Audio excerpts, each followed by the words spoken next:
అందరికీ నమస్కారం. నేను మీ దార్ల రాజేంద్ర. రేపు 18వ తేదీ జరగబోయే అసెంబ్లీ సమావేశాలకి భారత రాజ్యాంగం పట్ల విశ్వాసం కానీ గౌరవం ఉన్న ఏ ఒక్క ఎమ్మెల్యే కూడా అసెంబ్లీ సమావేశాలకి ఖచ్చితంగా హాజరవ్వాలి. హాజరయ్యి వారి వారి కాన్స్టిట్యున్సీలో ఉన్న సమస్యల మీద స్పీకర్ గారికి వివరించే విధానాన్ని ముందు తెలుసుకోవాలి. ఈరోజు జగన్మోహన్ రెడ్డి అధికారం కోల్పోయిన తర్వాత ఇంతవరకు కూడా అసెంబ్లీకి పోలేదు.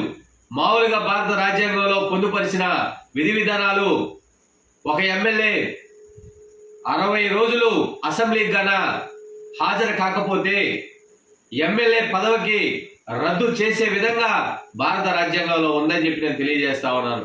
ఖచ్చితంగా జగన్మోహన్ రెడ్డి పులివెందుల ఎమ్మెల్యే లాగా నువ్వు అసెంబ్లీకి పోయి నీ పులివెందుల నియోజకవర్గ సమస్యల గురించి నువ్వు మాట్లాడాలి.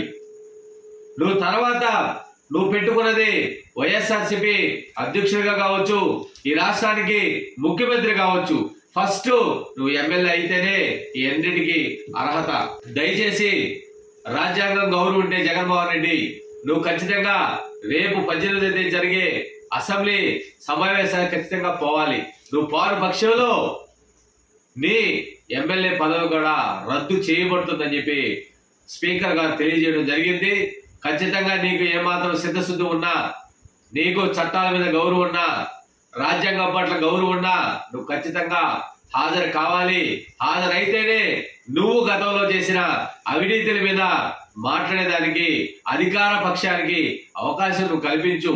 నువ్వు ఈ రాష్ట్రాన్ని ఎంత నాశనం చేశావో, ఈ రాష్ట్రాన్ని విధ్వంసం చేశావు, ఈ రాష్ట్రంలో ఉన్న సంపదని కుదవపెట్టేశావు, ఈ రాష్ట్రాన్ని 10 లక్షల కోట్ల రూపాయలకి అప్పు చేసేసావు. నువ్వు ఖచ్చితంగా అసెంబ్లీకి పోవాలి. అసెంబ్లీలో అధికార పక్షం టీడీపీ కూటమి ప్రభుత్వం వేసే ప్రశ్నలకి నీవు ఉక్కిరి బిక్కిరి అవ్వాలి జగన్మోహన్ రెడ్డి.